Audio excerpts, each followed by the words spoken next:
তো বন্ধুরা, আমার চ্যানেলে আপনাদের সকলকে স্বাগত। আজকে একটা বিশেষ ইন্টারেস্টিং টপিক নিয়ে আলোচনা করব। আমি চেষ্টা করি আমার টপিকগুলো সব বাংলাতেই রাখতে, আর একদম সাধারণ বাংলায় কথা বলতে, আর ভিডিওগুলো তৈরি করতে, যাতে সাধারণ প্রান্তিক মানুষ এবং কোনো স্টুডেন্ট বুঝতে পারে।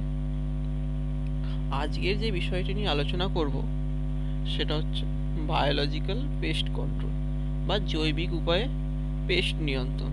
পেস্ট মানে আমরা সবাই জানি, আমাদের ফসলের যেগুলো ক্ষতি করে যেসব প্রাণীরা, তাদেরকে আমরা পেস্ট বলি। এই পেস্টগুলি থেকে বাঁচতে আমরা রাসায়নিক পদার্থ ব্যবহার করি, কিন্তু এই রাসায়নিক পদার্থের কারণে আজ প্রকৃতির ওপর কেমিক্যাল ফুটপ্রিন্ট এত বেড়ে গেছে, যার ফলে বিভিন্ন রোগ ছড়াচ্ছে। তাই এর থেকে বাঁচতে যদি আমরা জৈবিক পদ্ধতির অবলম্বন করি, তাহলে এই কেমিক্যাল ফুটপ্রিন্ট থেকে আমরা বাঁচতে পারবো, যার ফলে প্রকৃতির ওপর যে বিরূপ প্রভাব পড়ছে তার থেকেও বাঁচতে পারবো। এই কেমিক্যাল ব্যবহারের ফলে প্রকৃতির ওপর যে বিরূপ প্রভাবগুলো পড়ে, তার মধ্যে বায়ু দূষণ, জল দূষণ এবং মাটি দূষণও আছে। এবং এর ফলে মানুষের শরীরে বিভিন্ন রোগ দেখা দিচ্ছে, সেই চর্মরোগ, বিভিন্ন শরীরের অঙ্গের রোগ এবং ক্যান্সারের মতো মরণব্যাধিও দেখা দিচ্ছে। তাই এখন বর্তমান যুগে দাঁড়িয়ে জৈবিক পেস্ট নিয়ন্ত্রণ একটি খুব গুরুত্বপূর্ণ বিষয়।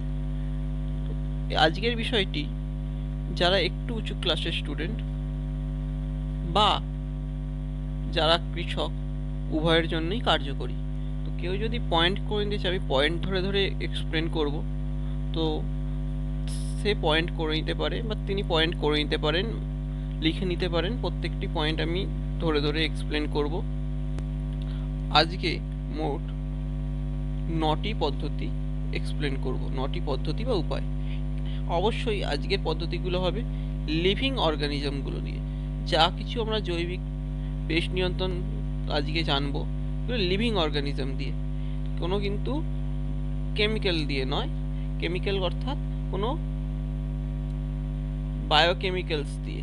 বায়োকেমিক্যালস অর্থাৎ কোনো উদ্ভিজ্জ কোনো পদার্থ বা কোনো জৈবিক পদার্থ দিয়ে নয়। আমরা জানবো কোনো লিভিং অর্গানিজম যেইগুলো আছে সেইগুলো দিয়ে পেস্ট নিয়ন্ত্রণ কিভাবে করা যেতে পারে। এরকম 9টি উপায়ে জানবো। 9টি উপায়, প্রত্যেকটি আলাদা আলাদা থাম্বনেল করে আমরা আলোচনা করব। কেউ যদি টুকে নিতে চায় তো সেই স্ক্রিনশট দিয়ে টুকে নিতে পারে, বা ভিডিও পজ করে টুকে নিতে পারে। আমরা ডিটেলসে আলোচনা করব। তো উঁচু ক্লাসের স্টুডেন্টের ব্যাপারে যেটা বললাম, যদি কেউ 9, 10, 11, 12 এই ক্লাসগুলোর স্টুডেন্ট হয়, তাদের ক্ষেত্রে এটা কার্যকরী হতে পারে। তারা কেউ পয়েন্ট করে টুকে নিতে পারে, যেহেতু আমরা পয়েন্ট পয়েন্ট করেই আলোচনা করব। প্রথম পয়েন্ট হচ্ছে পাখিদের দ্বারা পেস্ট নিয়ন্ত্রণ। আমরা যে 3টি পাখিকে নিয়ে আলোচনা করব সর্বপ্রথম, সেটি হচ্ছে পেঁচা, কাক এবং ময়না। শালিকও হতে পারে, কিন্তু আমরা ওই 3টে পাখিকে নিয়ে আলোচনা করব। এই 3টে পাখি গ্রাম বাংলা ছাড়াও ভারতবর্ষের বিভিন্ন অঞ্চলেও দেখা যায়। সবার প্রথম আমরা জানি পেঁচার বিষয়। পেঁচা এমন একটি পাখি, একে সাধারণত পোষা যায় না। তো কোনো প্রান্তিক গ্রামাঞ্চলে বা যেখানে চাষবাস হয়, মানে পেঁচার বাসা থাকে। পেঁচা সাধারণভাবেই যেসব পেস্ট আছে, যেমন ইঁদুর, বড় কোনো পোকামাকড় বা কিছু কিছু সময় ছোট ছোট ব্যাঙ, এদেরকেও খায়। ছোট বড় ব্যাঙ এদেরকেও খায়। দ্বিতীয় হচ্ছে কাক। কাক পোকামাকড় খায়, ছোট ছোট প্রাণী যারা ক্ষতি করে, ছোট ইঁদুর, ছোট ছুঁচো যারা চাষের ক্ষতি করে, ফসলের ক্ষতি করে, এরা কিন্তু তাদেরও খায়। সবার শেষে আছে ময়না। ময়নাকে কিন্তু পোষাও যায়।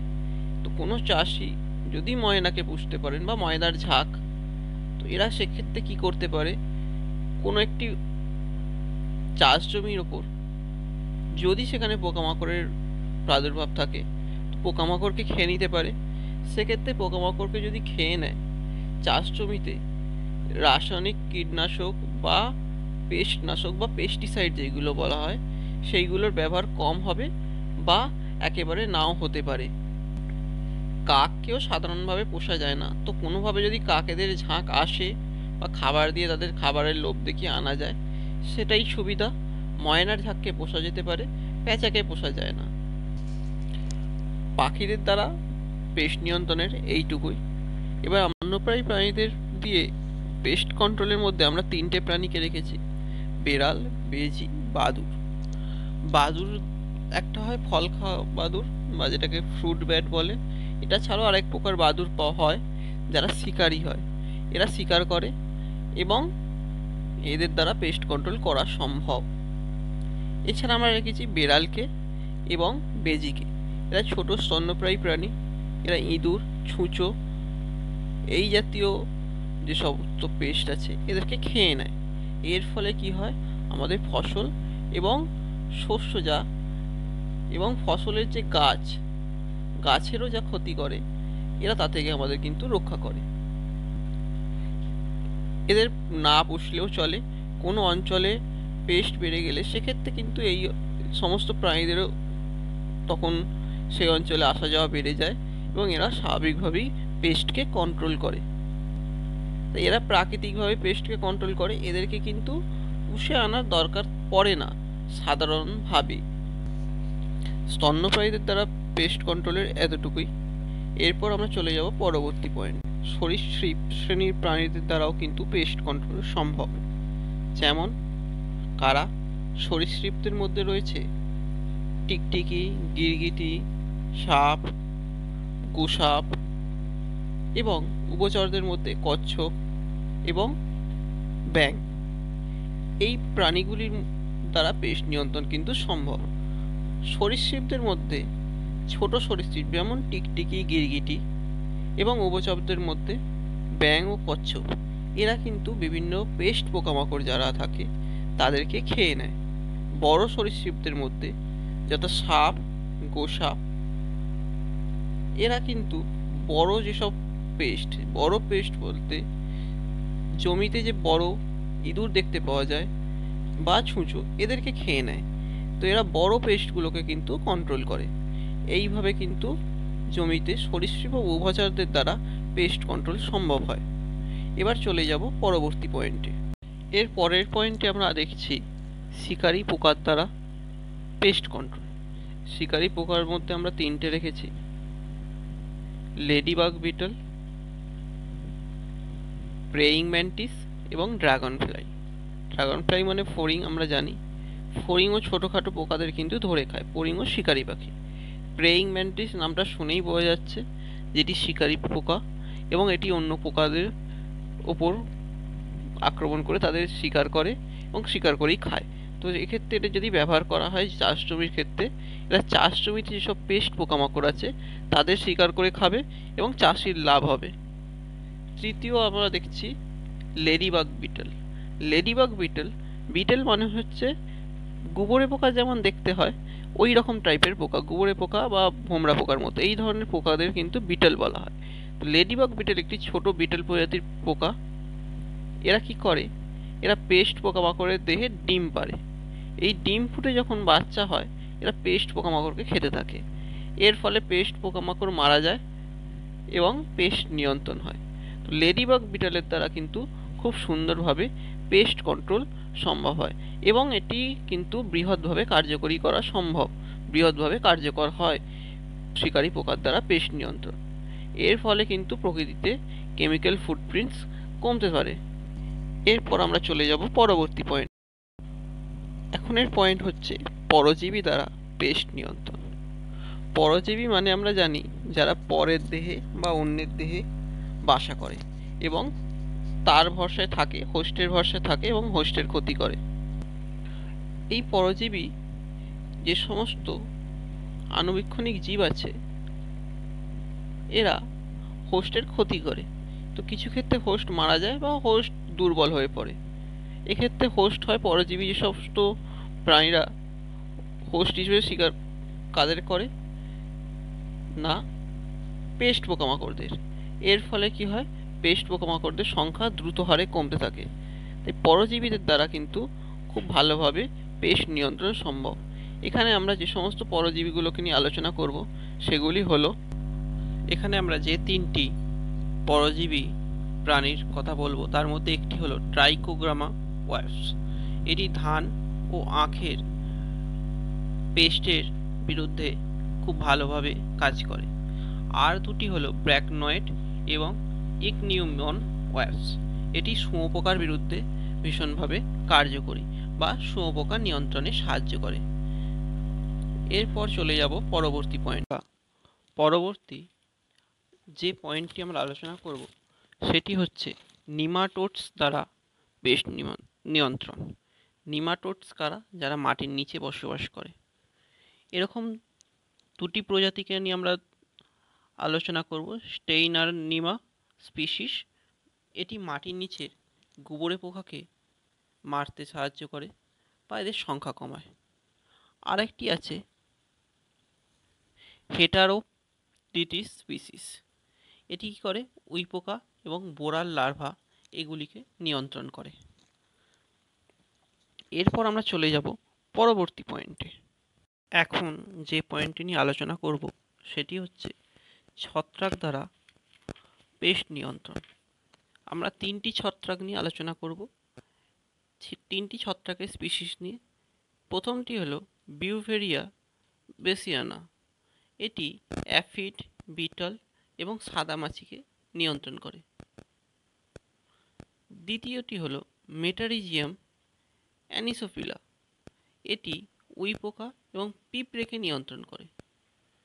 তৃতীয়টি হলো ট্রাইকোডার্মা স্পিসিস, এটি উদ্ভিদের রুটের পচন বা গোড়ার পচন নিয়ন্ত্রণ করে বা কমায় এবং এটি উদ্ভিদের আরও যে সমস্ত ছত্রাক ঘটিত রোগ আছে সেই ছত্রাকের বিরুদ্ধেও কিন্তু কার্যকরী।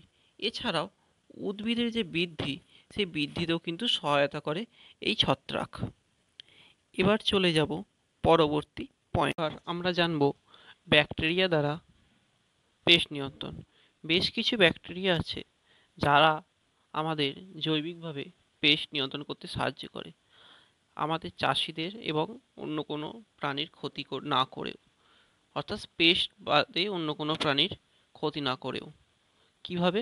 এই সমস্ত ব্যাকটেরিয়াগুলো পেস্টদেরকে রোগাক্রান্ত করে। এর ফলে কি হয়?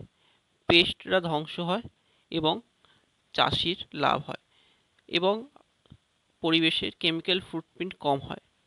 এদের মধ্যে আমরা ব্যাসিলাস গোষ্ঠীর দুটো ব্যাকটেরিয়ার ব্যাপারে জানব। একটি হচ্ছে ব্যাসিলাস থুরিজিয়েন্সিস যেটা বলা হয়, এটি শুঁয়োপোকা ও মশার লার্ভার বিরুদ্ধে ভীষণভাবে কার্যকরী। আরেকটি হচ্ছে ব্যাসিলাস সাবটিলিস, এটি গাছের ছত্রাকজনিত রোগ প্রতিরোধে ভীষণভাবে কার্যকরী। এবার চলে যাব পরবর্তী পয়েন্ট। এইবার চলে আসবো আমরা আমাদের আজকের সর্বশেষ পয়েন্ট, অর্থাৎ ভাইরাস দ্বারা পেস্ট নিয়ন্ত্রণ। ভাইরাসগুলো ব্যাকটেরিয়ার মতো পেস্টগুলিকে সংক্রামিত করে এবং পেস্টগুলির বৃদ্ধি রোধ করে বা ধ্বংস করে। এরকম আমরা তিনটি ভাইরাস নিয়ে জানব। প্রথমটি হচ্ছে এনপিভি বা নিউক্লিয়ার পলিহেড্রোসিস ভাইরাস ও হেলিকোভার্পা। এটি কি করে? শুঁয়োপোকা নিয়ন্ত্রণ করে। শুঁয়োপোকা কিন্তু আমাদের ফসলের অনেক ক্ষতি করে এবং ফসল নষ্ট করে। এরপর আরেকটি হচ্ছে জিভি ভাইরাস। জিভি বা এটি শর্ট ফর্ম গ্র্যানুলোসিস ভাইরাসের। এটি আখের বোরার লার্ভা, যেটি আখ চাষের ক্ষতি করে, সেটিকে নিয়ন্ত্রণে সাহায্য করে বা সেটিকে ধ্বংস করে। এই কয়েকটি পয়েন্টের দ্বারা আজকের আমার ভিডিওটি শেষ করলাম। এরকম আরও ভিডিও পেতে আমার চ্যানেলটিকে সাবস্ক্রাইব করুন। ভিডিওটি ভালো লেগে থাকলে ও কার্যকরী থাকলে ভিডিওটিকে শেয়ার ও লাইক করুন। কোনো ভুল থাকলে, ভুল ত্রুটি থাকলে বা কোনো নতুন বিষয়ে জানার থাকলে ভিডিওর কমেন্ট সেকশন খোলা থাকবে, আপনারা জানাতে পারেন আপনাদের যা কিছু জানার থাকছে। এছাড়াও পরের দিন আরও একটি ভিডিও, সেখানে আমরা জৈবিকভাবে কোন রকম রাসায়নিক সার ব্যবহার না করেও কীভাবে চাষ করা যায় জৈব সারের দ্বারা জানব। তার জন্য এই চ্যানেলে বেল আইকনটিকে চালু করে রাখুন, এতে নতুন ভিডিও এলে আপনাদের জানতে সুবিধা হবে। ধন্যবাদ।